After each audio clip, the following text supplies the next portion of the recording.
When you grow up, you tend to get told the world is the way that it is. Your life is just to live your life inside the world and try not to bash into the walls too much. But that's a very limited life. Life can be much broader once you discover one simple fact, and that is that everything around you that you call life was made up by people that are no smarter than you. And you can change it. You can influence it. You can build your own things that other people can use. It's to shake off this erroneous notion that life is just there and you're just gonna live in it versus embrace it, change it, improve it, make your mark upon it. And once you learn that, you'll never be the same again.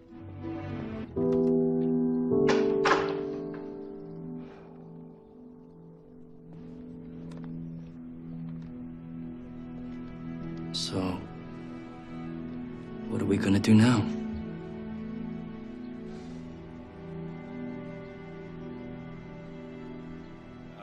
Some of them are going to sound like, well, you've heard it before, but worth re-emphasizing. I think the first is you need to work, depending upon how well you want to do, and particularly if you're starting a company, you need to work super hard. So what does super hard mean?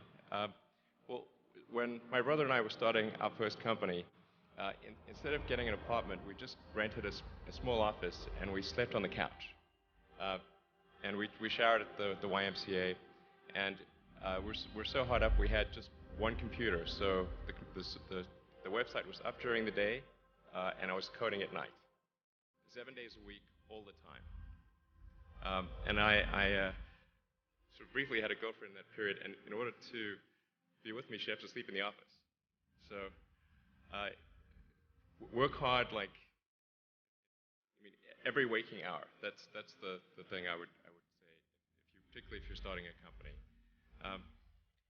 And if you do simple math, say like, okay, if somebody else is working 50 hours and you're working 100, you'll get twice as much done in the course of a year as the other company. One of the things that I'd been through as a student was some leadership training, and one of the things they taught us was to not be afraid of failure, and instead to have the goal to fail a lot quickly, and then eventually you'll succeed. I feel so strongly that the reason I'm here is I dreamed big dreams. I dreamed the kind of dreams that other people said would not be possible. I'm also living proof. This isn't a Hollywood movie. I come literally from the other side of the tracks. If you saw where I grew up and we took a picture of it, the neighborhood, the setting, you'd say it's impossible that someone could come from there and get here. But it is possible. And not to sound too trite, it's possible because we still live in a country where the entrepreneurial spirit is so alive and so well. And anyone in this country, if you dream big and surround yourself with great people, and leave your ego at the door and share success with others, and have a little luck along the way, you can do anything. But there will be people along the way, and I remember this, who will say to you, you're dreaming too big. It's not possible. Those things just can't happen.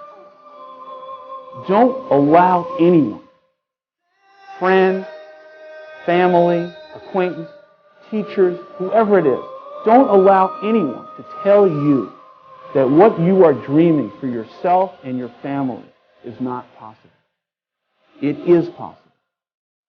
Don't be one of those people 20 years from now are going to be walking around in a 9-to-5 job, miserable and angry and bitter because you let your dreams get away from you because you did not believe strongly enough in yourself and what was possible.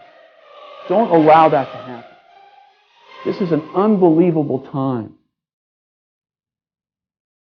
And I can't encourage you enough to continue to think that things are possible and that your dreams can come true. But the other great secret is that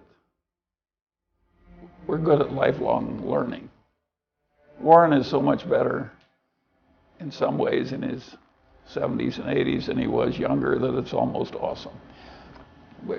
if you keep learning all the time, you have a huge advantage. And we both just like it. So what is the role of risk in life? It's hard to do anything, I think, whatever it is that you want to do, there's going to be risk in your life. And risk is a necessary component of progress. So we believe customer number 1, employee number 2, shareholder number 3. Customer 1, employee 2, shareholder number 3. Yeah, again, this is my religion. You know, it's the customer that pay us the money. It's the employees that drive the innovation. It's the shareholder, and the shareholder always say, you know, I remember the day before we IPO, and a lot of people say, Jack, can you give us the shares? We were long-term shareholders. But when the crisis came, these guys run as soon as they ran away. They ran away. My people stayed, customers stayed. One of the things that companies do or startups do, they come up with an idea, they'll Google it, and if they don't see it in the first 2 pages, they think it's original. You've got to go back, right? Because over the past 15 years, there's so many different businesses that have tried and failed. You have to go back and find those and learn from those. So you've got to understand all the implications, and you have to learn from history. And so the best advice I can give you on a video before talking to you or emailing with you is that you've got to find out the history of people who have tried your idea, because there's a 99.99999% chance that your idea has been tried before. That's not a good reason not to start it, because you might be able to outperform them, but you better learn from the history of your idea, because you know what they say about people who don't learn from history. It's important, the most important thing about running a company is to remember all the time what a company is. A company is simply a group of people, and as a leader of people, you have to be a great listener, you have to be a great motivator, you have to be very good at praising and looking for the best in people. You know, people are no different from flowers. If you water flowers, they flourish. If you praise people, they flourish, and that's a critical attribute of a leader. So many things go wrong when you're starting a company, and often I think people ask, you know, what mistakes should you avoid making? And you know, my answer to that question is don't even bother trying to avoid mistakes, because you're going to make tons of mistakes, right? And the important thing is actually learning quickly from whatever mistakes you make and not giving up, right? And I mean, there are things every single year of Facebook's existence that could have killed us or made it so that it just seemed like moving forward and making a lot of progress just seemed intractable. But you just kind of bounce back and you learn, and nothing is impossible. You just have to kind of keep running through the walls. Never, ever give up.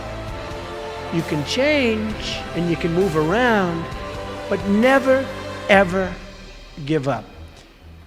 I know people that are very smart.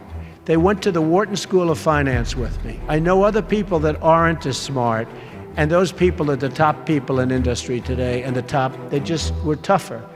They didn't give up. And the smart ones had everything on their plate. They'd always come in with the A+ on the tests and the good boards and everything else. But when they ran into problems, they didn't know how to solve the problems like the guys that weren't as good. And it's very seldom that you see something other than this happen. So never, ever give up. We're going to put a dent in the universe.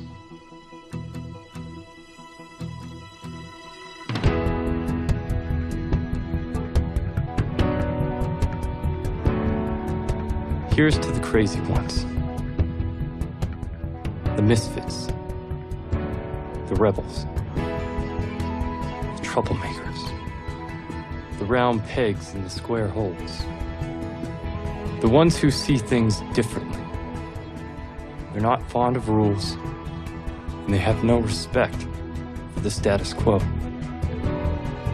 You can quote them, disagree with them, glorify or vilify them. About the only thing you can't do is ignore them, because they change things. They push the human race forward. And while some may see them as the crazy ones, we see genius. Because the people who are crazy enough to think they can change the world are the ones who do.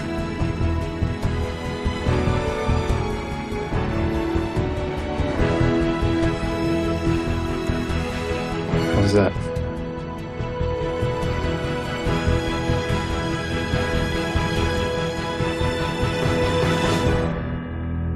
Card that says, I'm CEO, bitch.